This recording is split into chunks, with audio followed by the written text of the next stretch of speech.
टिकाकुनामा अव्यवस्थित बसोबास जग्गाको शुभारम्भ पञ्चपुरी नगरपालिका वार्ड नम्बर 5 अन्तर्गत टिकाकुनामा अव्यवस्थित रूपमा बसोबास गर्दै आएका स्थानीय बासिन्दाहरूका लागि जग्गा नाप नक्सा तथा व्यवस्थित बसोबास प्रक्रिया सुरु गरिएको छ।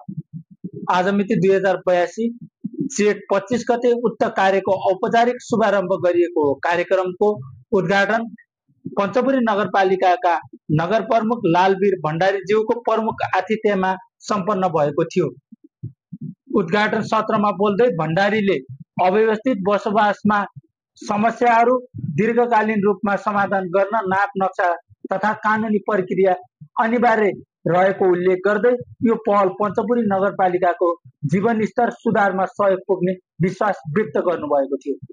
यस कार्यबाट टिकाकुनामा बसोबास गरिरहेका परिवारहरूको बसोबास अधिकार सुनिश्चित गरिने, जग्गा सम्बन्धी विवाद समाधानमा मद्दत पुग्ने तथा आगामी योजना र पूर्वाधार विकासमा काम सहज हुने अपेक्षा गरिएको। स्थानीयवासीहरूले यस कार्यलाई स्वागत गर्दै समयमै पारदर्शी र जनमुखी ढङ्गले प्रक्रिया सम्पन्न गरिनेमा अपेक्षा व्यक्त गरेका छन्। टिकाकुनामा अव्यवस्थित बसोबास जग्गाको शुभारम्भ पञ्चपुरी नगरपालिका वार्ड नम्बर 5 अन्तर्गत टिकाकुनामा अव्यवस्थित रूपमा बसोबास गर्दै आएका स्थानीय बासिन्दाहरूका लागि जग्गा नाप नक्सा तथा व्यवस्थित बसोबास प्रक्रिया सुरु गरिएको छ।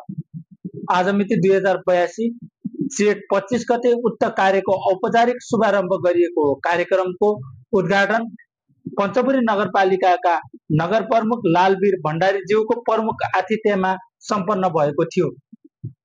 उद्घाटन सत्रमा बोल्दै भण्डारीले अव्यवस्थित बसोबासमा समस्याहरू दीर्घकालीन रूपमा समाधान गर्न नाप नक्सा तथा कानुनी प्रक्रिया अनिवार्य रहेको उल्लेख गर्दै यो पहल पञ्चपुरी नगरपालिकाको जीवनस्तर सुधारमा सहयोग पुग्ने विश्वास व्यक्त गर्नुभएको थियो। यस कार्यबाट टिकाकुनामा बसोबास गरिरहेका परिवारहरूको बसोबास अधिकार सुनिश्चित गरिने, जग्गा सम्बन्धी विवाद समाधानमा मद्दत पुग्ने तथा आगामी योजना र पूर्वाधार विकासमा काम सहज हुने अपेक्षा गरिएको। स्थानीयवासीहरूले यस कार्यलाई स्वागत गर्दै समयमै पारदर्शी र जनमुखी ढङ्गले प्रक्रिया सम्पन्न गरिनेमा अपेक्षा व्यक्त गरेका छन्।